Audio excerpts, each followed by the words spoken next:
units because of the hard work and tireless work of the coordinators and the convener from Jammu University, Professor Neeru Sharma, as well as the coordinators from University of Jammu, Savita Naya, as well as our own Mrs. Sangita Chakravarti. Thank you very much for all the efforts that you have put in to make this a reality. I would like to welcome the students, those who are present, as well as maybe who would like to be present in the later stage in this exchange program. Dear students, yesterday, our Prime Minister, Mr. Narendra Modi, in his exchange with the NSS and NCC volunteers, thanked them for the services that they had rendered to the country during the pandemic, as well as called on them to make every campus drug free. In fact, I'm sure that this is one of the aspects that both the NSS and NCC units of our colleges and universities can do a great service to the humanity and to the students present in our own institutions. Taking into consideration and considering very well the clarion call that is given by our Prime Minister, may I welcome all the students who are participating right now or maybe joining later on to this wonderful exchange program. And I thank you, organizers, coordinators, for giving me this opportunity to be part of this program as well. I wish you all the best and hope and wish that this exchange program will enlighten us more and more to know one another's culture as well as also to know how we can work together in the years to come. Thank you very much. Thank you, Father. Thank you, Father. Before I begin, I'd like to request all the students to kindly switch off their mics and camera for the proper functioning of the program. Thank you. This student exchange workshop is broadly divided into three sessions. The first session of the workshop will be on cultural exchange, followed by the session on language exchange, and lastly on historical exchange. Mahatma Gandhi once said, "No culture can live if it attempts to be exclusive." Thus, without further delay, I would formally invite our first speaker of the day, Dr. Suman Jamwal Ma'am, Professor and HOD of Department of History, University of Jammu, to illuminate us about the culture of Jammu. The stage is all yours, ma'am. Thank you, Shreya. And let me first begin with congratulating the two institutions for initiating this kind of a program, which I'm very sure by the end of this entire all three sessions, we all will stand benefited and in fact more knowledgeable than we are at the moment. Even I, as somebody who's been treated as an expert, would stand to benefit. Let me acknowledge that at the very outset. And let me thank the conveners of the respective institutions of Jammu University and Agartala College for giving us the opportunity and the platform to interact with students of diverse regions and places and different cultures, of course. And that will kind of talk about, I mean, it's going to benefit all of us. Now, let me at the very outset, kind of set the ball rolling by saying that when you speak about culture, it cannot be spoken about till the time you know the historical background of the region. But as the case is, the session of history is coming at the last. So let me just try to weave in some kind of cultural contours for the Union Territory of Jammu and Kashmir. Let me at the very beginning inform our already informed audience and of students and resource persons that I think in the last 2.5 years, it has been, the J&K region has been declared as a UT. So now when we are speaking in the context of the UT of Jammu and Kashmir, let us not forget that we are focusing on two important regions of the UT of Jammu and Kashmir. One is Kashmir division, the other is Jammu division. So somewhere down the line, the focus is going to be equally divided amongst these two regions.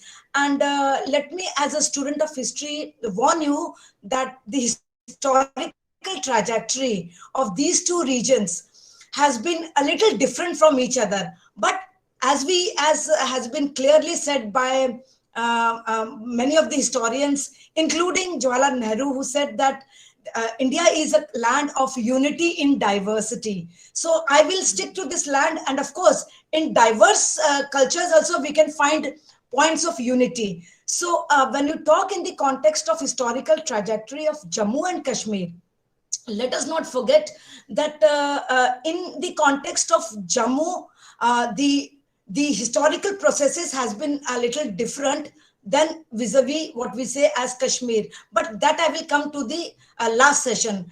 Let us focus on culture now. If I have to ask you what culture connotates, what is the meaning of culture? Of course, my friend from sociology background would have a little different take on culture.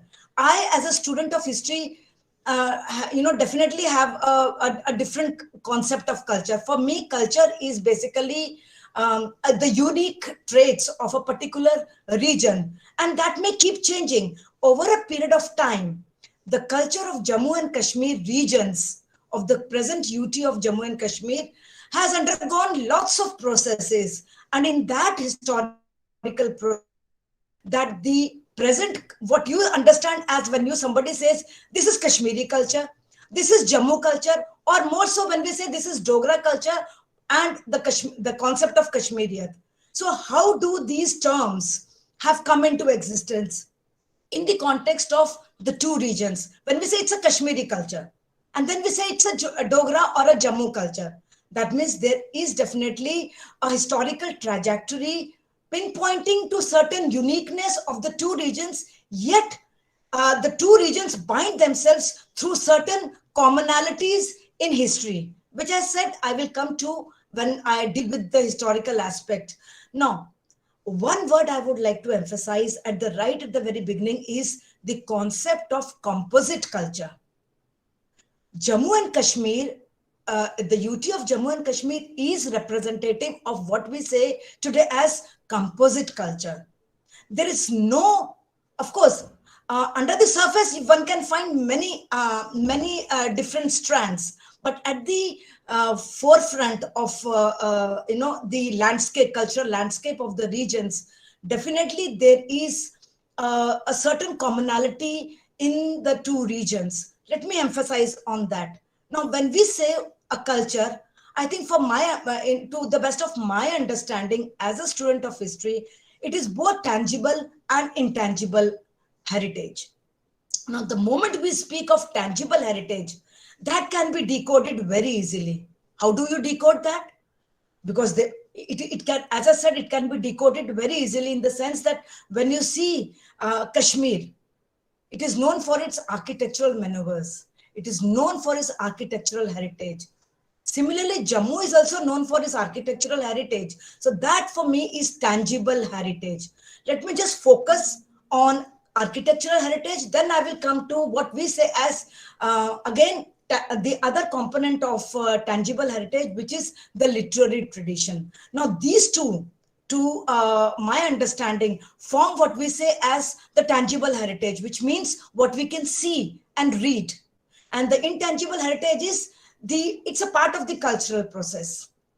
What has been the kind of life people led, the way of life they led, the kind of language they spoke, the way the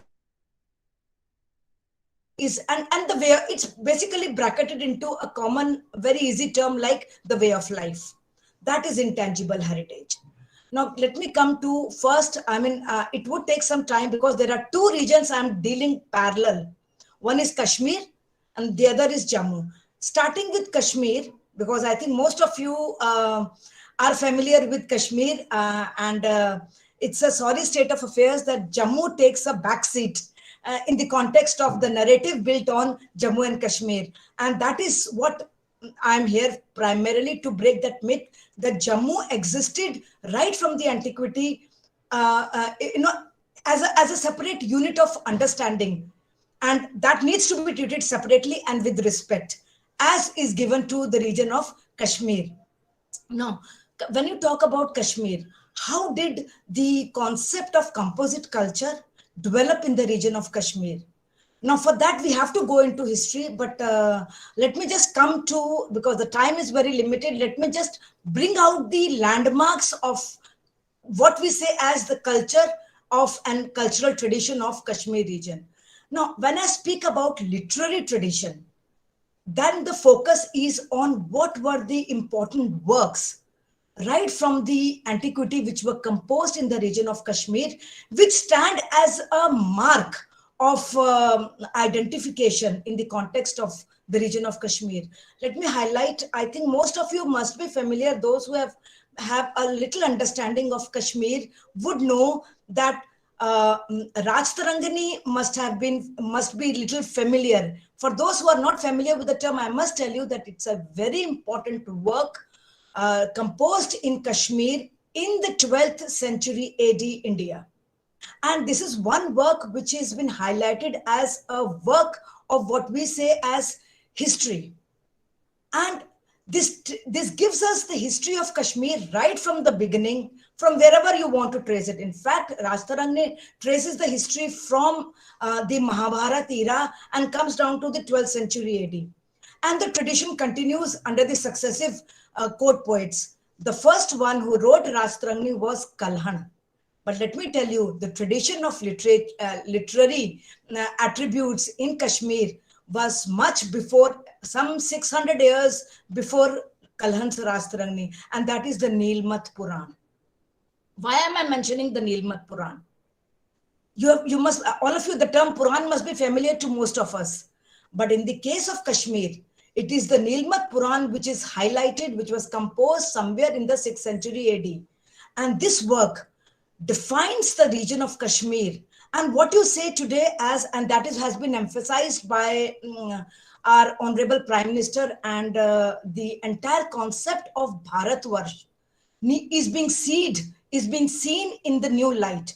The whole concept of Bharatvarsh is articulated in the Nilmat Puran as well. So Kashmir was always a part of the Indian subcontinent, what we today say as India. And that is the point is highlighted in the Nilmat Puran, the tradition of Kashmir. Followed by successive narratives, we have Damodar Gupta's Kutani Matam, we have Kshemendra, who was a very important poet and author of the 11th century AD. And then we come down to Kalhan's Raj Tarangani in the 12th century AD. Kalhan's Raj Tarangani is followed by a number of narratives. Again, in the same format, you have, in the medieval era, you have the Jonarats, Raj Tarangani, you have Pragya Bhatt, Shrivar, Shuk, and other works. And these traditions were basically the literary traditions composed in Sanskrit. But that is not all. Since I'm speaking of the composite culture, let me also highlight there were many Persian works which were composed post the Sanskrit tradition. And there are lots of works on that. And the language of the Persian language, the Arabic language develops post the Sanskrit language. And there begins the cultural exchange of the Sanskrit language and the Arabic. And many works were composed, and little going into the details because the time given to me by Dr. Savita is 10 minutes. So I'm trying to compress, since we have to go to Jammu also. So the literary tradition of Kashmir was ever growing, and that we have to acknowledge. Along with the literary tradition, the region of Kashmir was also rich in Sufi tradition. The Sufi epitome of composite culture, the Sufi tradition, that is very sad. On the one hand, you have Sanskrit literature. On the other hand, you have the Persian literature, and in the third angle, you have what we say as the Sufi tradition. The Sufi tradition brought about by a very important personality, Sufi personality known as his Hindu name was Nandarishi, but his Muslim followers called him Sheikh Nuruddin Nurani. So that speaks volumes about the composite culture of the region of Kashmir, which I think most of us forget to highlight. And that is where the turmoil, that is where the conflict arises. So if we speak of composite culture, we need to highlight these points. That is important. And this tradition continues. Of course, most of you must have heard about Laleshwari or Lalded.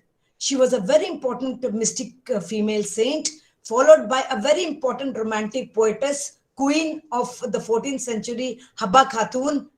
All of these, the names I'm taking, are representative of composite culture in the region of Kashmir, which by this time had undergone a lot of change in the sense that they were Hindus, they were Muslims, and subsequently there would be Britishers coming. So Hindu and Muslim populations were living in communal harmony. That is reflective of, and this is reflected through the traditions I'm just narrating in front of you. Then of course, Kashmir is also known for its natural beauty, which I'm not going to highlight, which is known the world over. But what needs to be emphasized here is the architectural tradition of Kashmir. Right from the ancient times, the culture, the architectural representation of what we say as culture is in its temple architecture. As early as the 7th century AD, a very prominent ruler of the 7th century AD named as Lalitaditya, founded or got constructed the very famous and one of the only two sun temples in India, the Martanda temple. The Martanda temple in Kashmir. And then, yes, somebody has written Martand temple, followed by many of the architectural genius undertaken under a very able ruler called Avanti Varman, where we have the temples of Avanti Swamin and Avantishwara, temples dedicated to both Vaishnavism and Shaivism. And of course, you have many other temples, but let me come down to the medieval times. Since we are speaking of the composite culture, there were many mosques undertaken, which were built by many important rulers like Zainul Abidin, Yusuf Shah, who took interest in building many of the important, mosques in the region. And Jama Masjid is one of the important ones. So when you speak of the region of Kashmir, these are the points of highlight which I thought I would bring, and then we can take up some issues when there is a discussion going on. Let me come to Jammu region. Now, Jammu definitely is rich in terms of archaeological tradition. It doesn't have, in the ancient past, it doesn't have rich literary tradition, but that would come subsequently. When we speak in the context of Jammu region, it's archaeology. Jammu is very rich. And let me inform here only to this audience that one of the earliest known Harappan sites in the world, Jammu is one of them. So Jammu's historical trajectory precedes many of the regions of India, and Jammu is rich in archaeological traditions, and you have Harappan culture, as I said, you have it going through the Vedic period, which I will emphasize later on.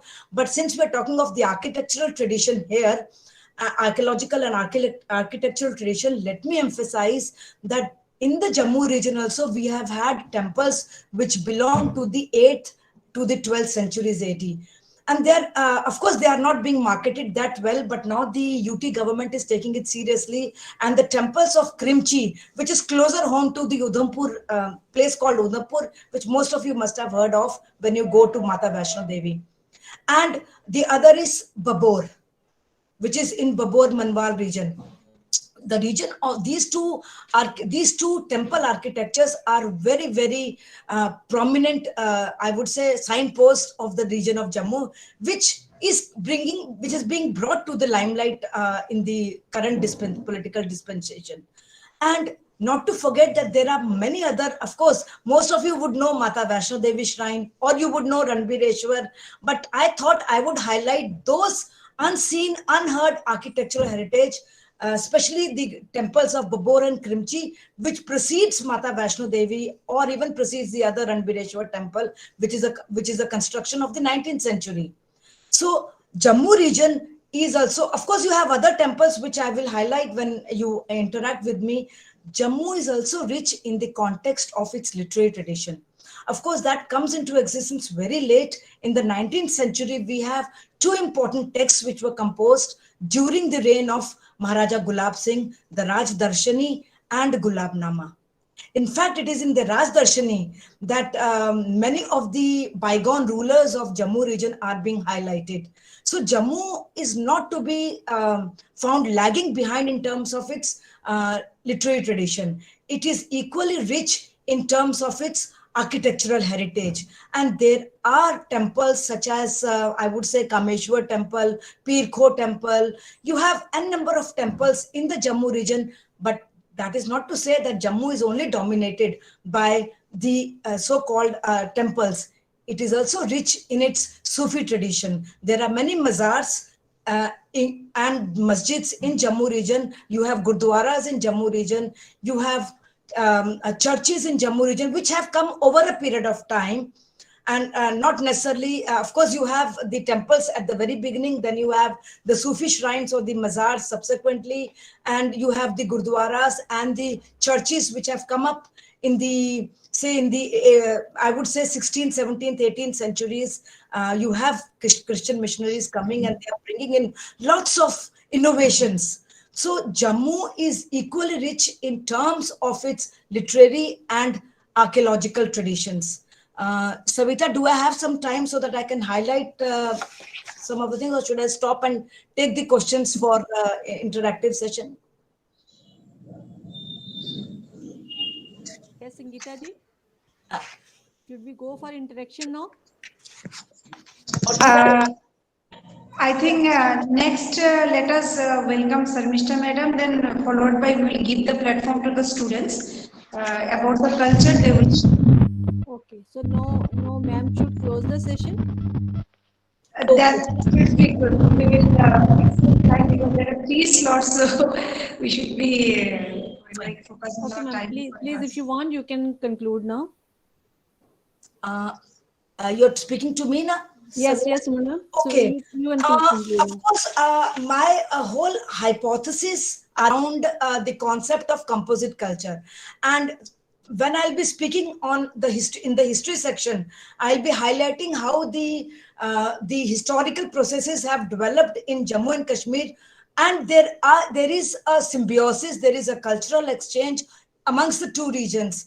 And of course, what I have stated now in terms of cultural component is the uniqueness of the two regions. But when we speak in terms of art of the two regions, the Gandhar school of art has, which was popularized both in Jammu and Kashmir regions, and has been a lot of exchange. When you look at the temples of Martand or the temples of Avantishwara or Avanti Swamin, the style adopted, or even in this sculptural art, which is the art pertaining to Buddhism, the Gandhar Buddha or the Buddha which is found in Jammu region or in Kashmir region, all of them have a commonality.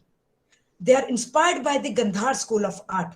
And that's a particular style of sculptural art in Buddhism, where we find that there were elements of exchange in both the Jammu and Kashmir region.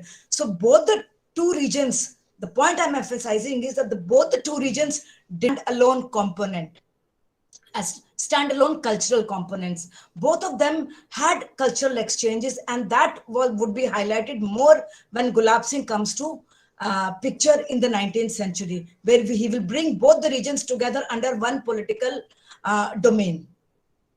So I shall take up many more issues when there is an interaction. Okay. Thank you, ma'am. Thank you, ma'am. Thank you, ma'am, for all the interesting and important snippets on the culture and its practices of Jammu and the similarities and differences with that of Kashmir. Our next speaker is our very own Dr. Sharmishta Chakravarti ma'am, professor and HOD of Department of Sociology, Holy Cross College, Agartala, who would now talk on the cultures of our very own state. Thank you, Shreya. Am I audible? Yes, ma'am. Yes, ma'am. Okay. So I'd like to share my screen. Just one second. Okay. I want to extend my thanks and privilege that I feel today for participate in this kind of program, which is exchange program, and it's based on the culture. And culture, for a sociological perspective, is a very complex thing. We can say that it is also part of life, and also it is a part of things which we have. So, from our perspective, we can say that culture is something which we are. So I'm just going to discuss about the northeastern state of Tripura and mostly what are the unique things we have. Like ma'am have mentioned, I'm still now, I can say that I'm still now in that kind of idea which ma'am have explained about Jammu and Kashmir. But I would like to show some kind of showcase actually some kind of things which is unique about our state. So for us, culture is kind of a wide variety of meaning and interpretations. We can say that it's not only based on art, then dance forms or other things, but it is a kind of realm of life. I have mentioned some of the ideas which I have connected with the culture, and I feel like it's not only the things we have, but also it's our philosophy, our ethics, morals, values, and how we are believing on religious, practicing religious things. Then political and economic perspective also part of our culture. Ma'am have mentioned about transit. Principle and intransible, whereas sociological perspective, we always mention about material and non-material culture.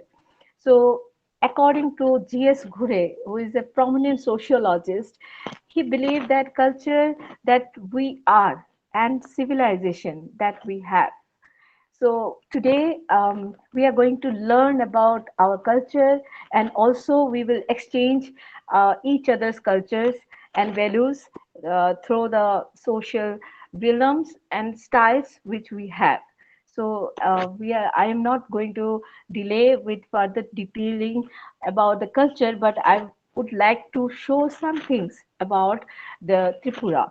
The state, which is very small in size, we can say that the capital of Tripura is Agartala, and geographical area is 10,049 square kilometer. We have 8 district, 23 subdivision, and we have 58 blocks. So this is a kind of we can say the demographical profile of Tripura, and we are actually come under the Seven Sisters, and recently we have one brother also in Northeast. So we can say that we are in Tripura. We have Bengali and indigenous communities, and 19 tribes we have in Tripura. Those are considered as scheduled tribes. Historically, we have many evidence where we find our presence in the name of Kirat Desh. Kirat Desh is mentioned in many of the Upanishads, and we can say that it's mainly found at the time of the Puranas of Ashoka empires. That means that time we can say that the presence of Tripura is known as Kirat Desh. And we have many historical evidence. I will not explain historical things because already our sir will explain about the historical things. But one thing is there that we have mentioned about Rajmala, which is written by the kings uh, of Tripura, and where we have 179 kings. We can learn about their empires, and we can have the many evidence of their uh, rules. And we have many festivals, we have many cultural, ethnical, and many things related to the cultural aspects.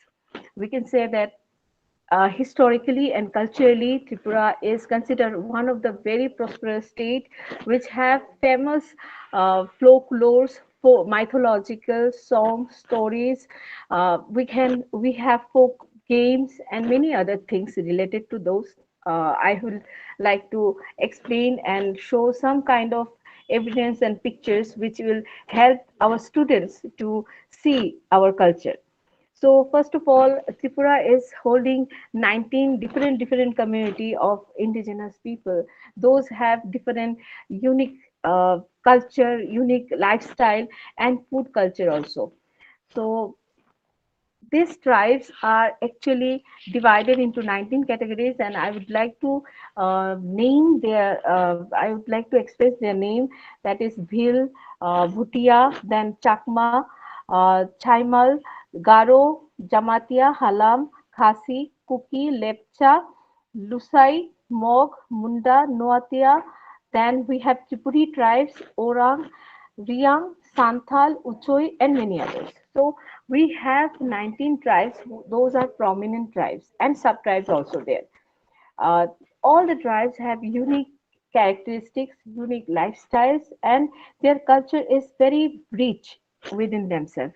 They are very simple in their lifestyles, but having a rich heritage, social heritage, and historical significance, we can say. So in that picture, which is in the right side, it is our students only from our college. We have a special day. We actually celebrate that day in the name of Ethnic Day, and we are actually represent our tribes. And we that day we experience most of the ethnic cultures which we have. We have many emotions connected with that things, and we exchange our culture with the other communities also. Indigenous community also share their cultural foods, dance forms, and many others, their attires also, traditional attires also. It's very famous within the state itself, and whereas non-tribe and other communities also very fond of this kind of cultural exchange. We can say that their lifestyle is very much simple but very authentic in nature, we can say. And they have livelihood which is connected with emotions. We can say that here in Tripura we have rich in bamboo crafts, and so that our most important thing is making some utensils and making some products from the bamboo, so that we are connected with the nature and environment friendly things. And all the tribal communities are very much fond of this uh, bamboo craft things, and they know how to make. And another part is they can make their own clothes. So handloom is very rich and very popular in our state. So we can say that the handloom, where we have many possibilities, and nowadays it is not the state itself but internationally and nationally and internationally, the that bamboo and handloom is reaching the highest like we can say that highest position in the country as well as in international market. We have rubber plantation is one of the cultural phenomena, because many of the people are involved with their livelihood, and culture also part of the livelihood according to the sociological perspective. We cannot deny that rubber plantation, and we have a lots of area which is involved in the rubber plantation. So tribal people are mostly involved in this kind of activities for their livelihood. Another important part is our tea plantation. We are very famous for the quality tea plantation, and this is nowadays a kind of global market formed due to the quality of our tea. And it is like nowadays at present, according to the government record, we are mainly focusing on the organic tea plantation.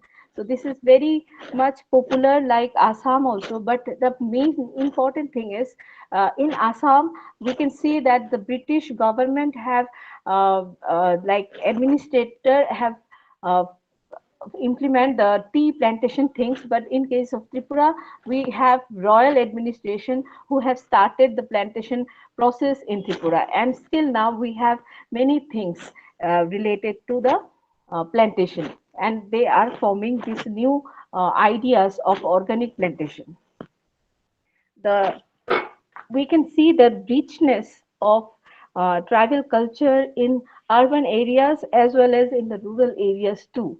We can see many valleys and many hill areas are there where tribal population have their authentic and friendly, eco-friendly atmosphere and cultural phenomena. Whereas we can find in the urban areas also, they still they practice their cultural things the same way what they have in the rural areas. So they are very simple, and we have a kind of process where we are learning from each other. Whatever the development process we are practicing these things also, and from them we learn many things. So there is a exchange of learning things together.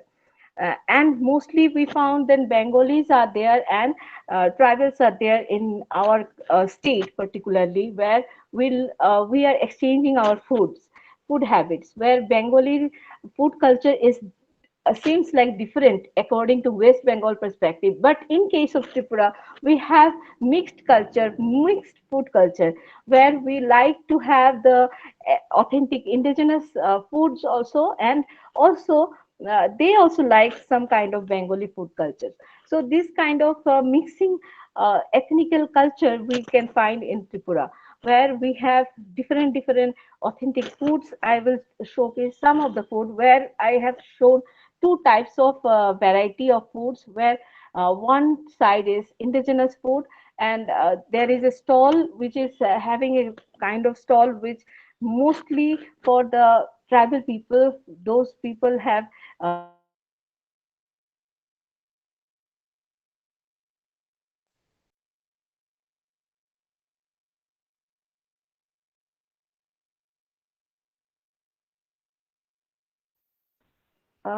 is it Your okay network is stuck.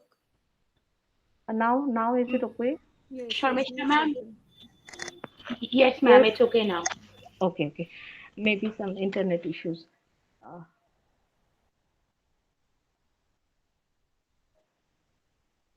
am I audible now? Ma'am, I cannot see myself actually.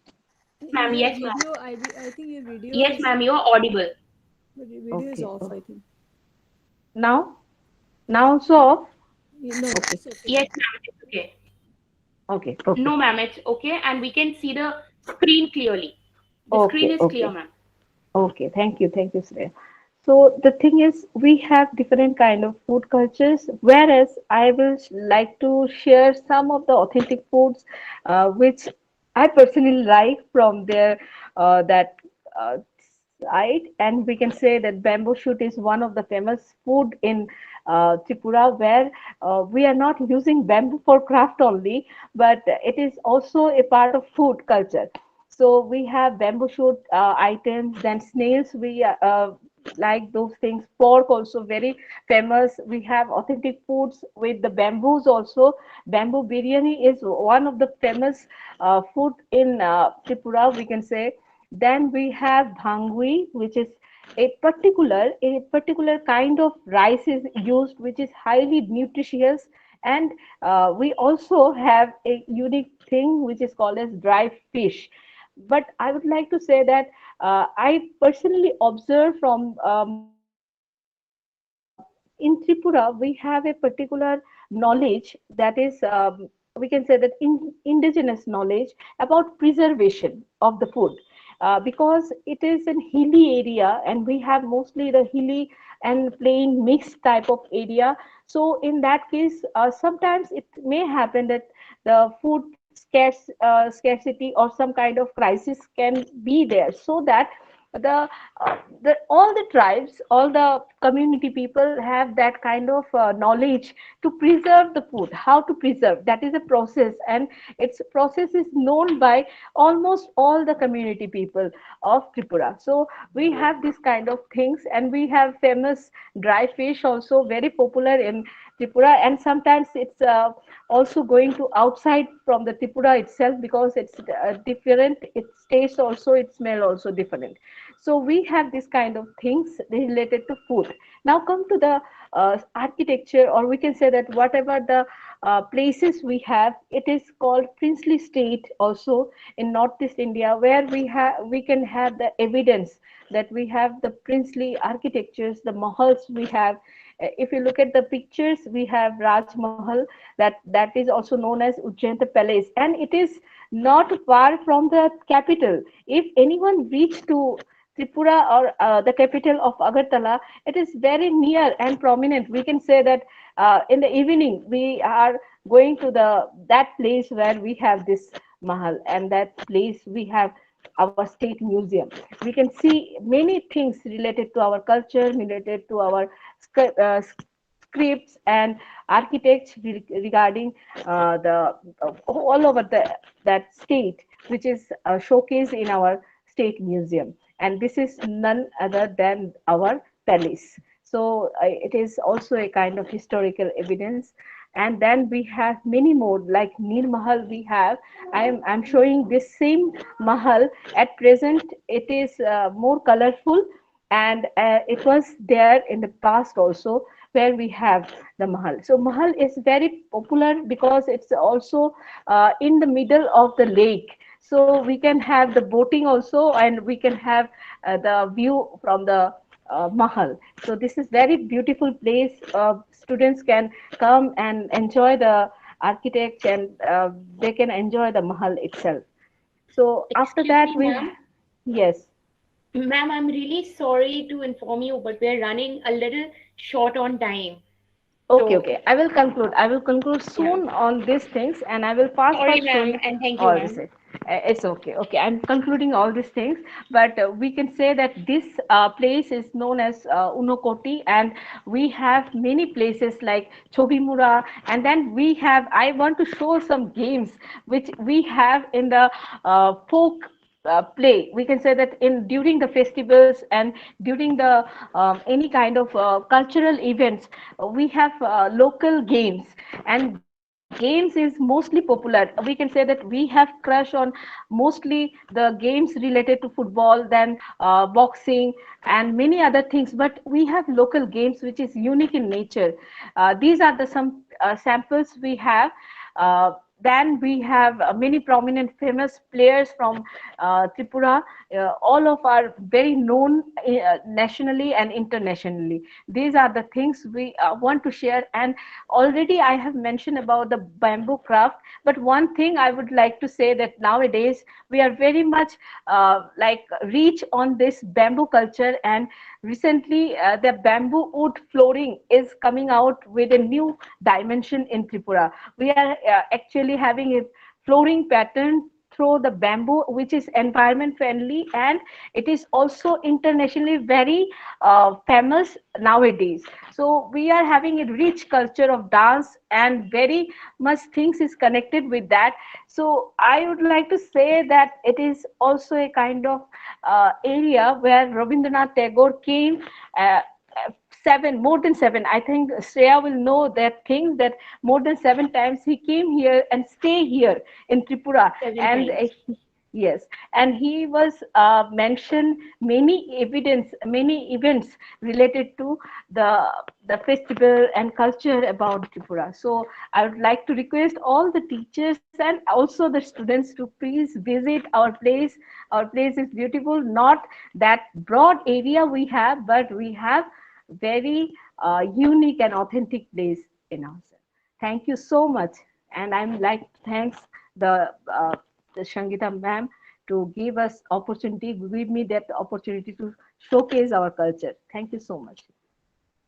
Thank you very much.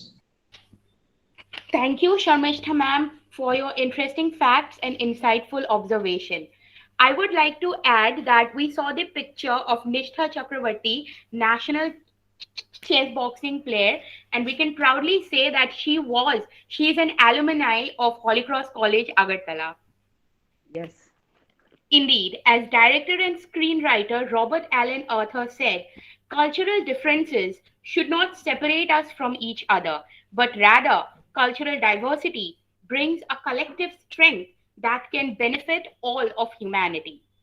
Now, I would invite a student representative from Holy Cross College to share their views and understanding of this session on cultural exchange. Any student from Holy Cross could switch on their mic and speak up, please.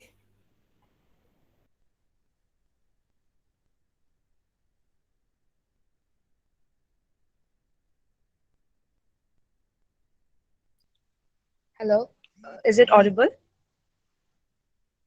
Yes, yes. Elijah. Yeah, you're audible. So, good afternoon, everyone. Respected Vice Chancellor Professor Manoj Kumar Dhar, University of Jammu, and a Dr. Father Benny K. John, CSC, Principal Holy Cross College, Agartala, and Convener Professor Niro Sharma, NSS Campus Units, University of Jammu, and our NSS Coordinator Dr. Savita Navyar, NSS Program Officer, University of Jammu, and Madam Sangeeta Chakravarti, NSS Program Officer, Holy Cross College. So I'm Elijah Jamatia from Holy Cross College, Department of Sociology. I'm going to speak on some culture of Jammu. So here it goes. Uh, as we know that Jammu is a region where it is a home to the several ethnic communities which follows like traditional lifestyles with distinctive cultures of their own. The city of Jammu, which is considered to be the winter capital of the state, is the epicenter of all the socio-economic activities in the Jammu region. It is also the base for visiting a various centers of a tourist and a pilgrimage interest in which the region abounds. As we know that Jammu has a rich culture and it is a very comprehensive mingling of customs and practices of its two distinct regions, that is Jammu and Kashmir. Apart from all these demographical variations, specific cultural diversions of its elements are what make a culture of Jammu and Kashmir remarkable. Apart from culture, music, dance, cuisine, lifestyles, festivals are all these only highlighted the diversities prevalent in these provinces. Unity, as Ma'am have mentioned, that unity is the main diversity, unity is the tradition which binds them together and thus making it a part of a Jammu and Kashmir as a whole. Culture of Jammu and Kashmir is therefore an interesting reflection of color, jest, harmony, and concord, which makes Jammu to stand apart with its distinct features of age-old traditions and deep ethnicity. Jammu and Kashmir has an unparalleled treasure of cultural and natural heritage, and the cultural heritage wealth of Jammu in the form is a tangible and intangible is enormous, and both the divisions are known for their unique cultural assets. Here I would like to mention some of the languages which is spoken in Jammu and Kashmir, and that is um, like Dogri, Punchi, uh, Kotli, Mirpuri, Hindi, Punjabi, and Urdu. And the demographic constitution of the city of Jammu as the flavor of religiousness and spirituality in abundance, which is a effect of the presence of some various temples in and around the city. The constitution of the local society of Jammu mainly consists of Sikhs, Buddhists, and Muslims, and Dhogras, Chivalis, Sudans, Paharis, and some of the ethnic tribes in Jammu. Thank you, everyone. Thank you, Thank you, Eliza. Eliza. Now I'd ask a student representative from University of Jammu to share their thoughts on this session. Thank you.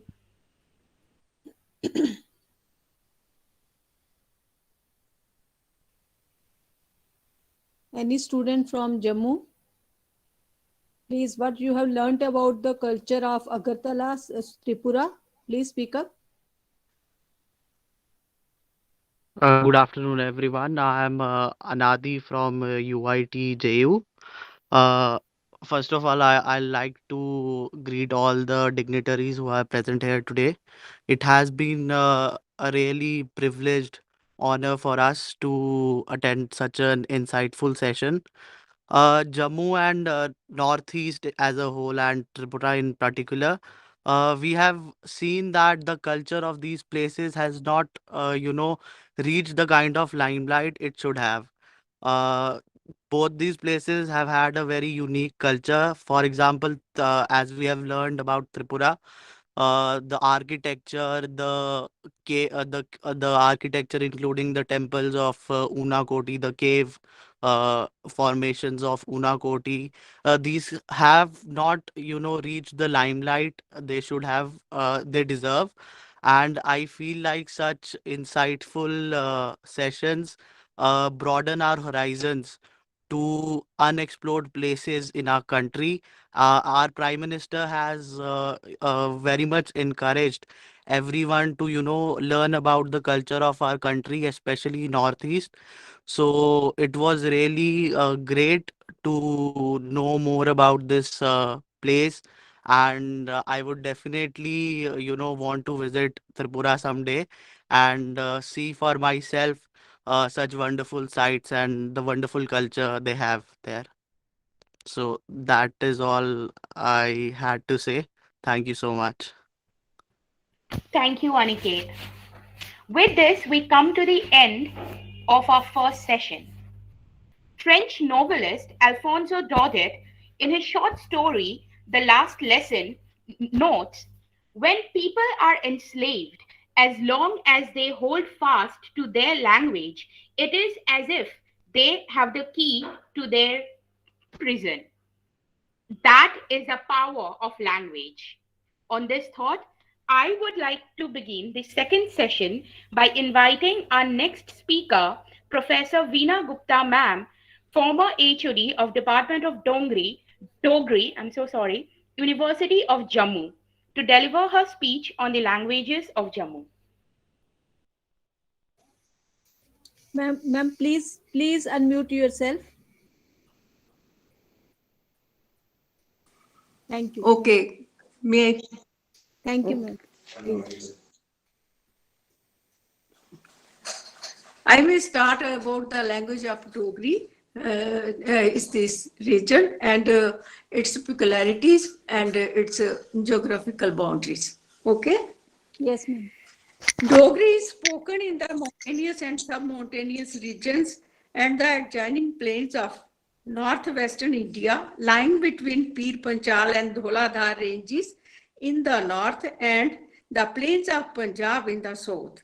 River Satluj in the east and Manawar Tavi in the west. In the regions known as Dugar, the word Dugar is considered to be a derivation of the word Dwigarth, Durgar and Duggar. But according to law of phonetic change, Durgar has been taken as the most appropriate and scientific source of this word. Under the influence of progressive assimilation, Durgar became Duggar, and then it became retroflexation became Duggar, which means a region of difficult traverse, invincible, difficult to be subdued, etc. The earlier mention of Durgar occurs in Champa copper plates of the 11th century AD, and it refers to the community inhabiting the region between river Ravi and Chenab. Geographical distribution of Dogri language. Dogri is spoken in Jammu province and of the J&K state, no it is UT, and the adjoining areas of Punjab, Himachal Pradesh and across the border in Sialkot and Shakargarh tehsils presently in Pakistan. This Dogri speaking region consists of three main areas. Number one, Kandi. Kandi is the sandy, stony, waterless and hard of soil. districts Jammu, Kathua and Udhampur of Jammu province of this J&K territory. Second is the Pahari mountainous region of district Kathua and J&K, Chamba and Kangra of Himachal Pradesh. And the third is plain cum riverine, includes southern regions of Jammu and northern parts of districts Gurdaspur and Hoshiarpur of Punjab and Sialkot and Shakargarh regions of Pakistan. These regions differ in speech from each other in pronunciation, as the inhabitants of the mountainous terrain are habituated to use syncopated grammatical forms, whereas the language of inhabitants of Kandi and the plain terrains possess their own characterizations. However, George Grierson has recorded dialects, namely Dogri, Kandiali, Mandiali, Chambiali, Kulhuri, Bhadrawai, Gujri, Rampuri, Pongli, Hoshiarpuri, Pahadi, and Lenda.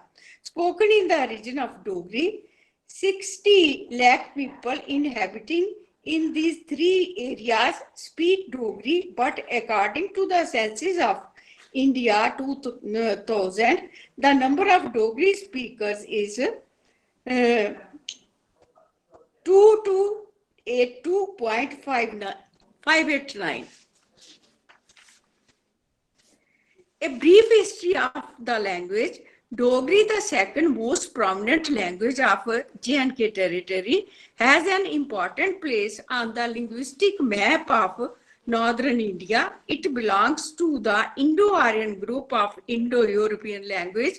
It has its origin from an old Indo-Aryan language, that is the language of Vedas and Lokik Sanskrit. Like other modern Indo-Aryan languages, Dogri has also passed through Old Indo-Aryan, that is Vedic Sanskrit and Lokik Sanskrit, and the Middle Indo-Aryan, that is Pali, Prakrit and Apabhransh stages of the development, and entered the modern Indo-Aryan stage around the 10th century AD. Hence, it shows a threefold process of development of its sound structure, expressing its affinity with Shor-Seni Prakrit. It preserves all the characteristics of all the stages of its growth from Vedic period to the present form, that is OIA, like the word Putra, MIA. The modern Indian language, it is Put, but in Dogri it is Puttar, that is the word used for son. Old Indo-Aryan Badir, and modern Indo-Aryan Bahir, and in Dogri it is Bola, means deaf. So there are the phenomena of language change and phonetic change in the language is very scientifically. The earliest reference of Dogri is found in Nuhe Sipar, a Masnavi, a rhyming couplet of profound spiritual meaning written by Amir Khusro in AD 1317. Sindhi o, Lahori o, Kashmiri o, Dugar. Here Dugar refers to the language of Dugar, that is the area lies between country between Lahore and Kashmir. Eliot has clarified this in his book Eliot's History of India on page 563-564.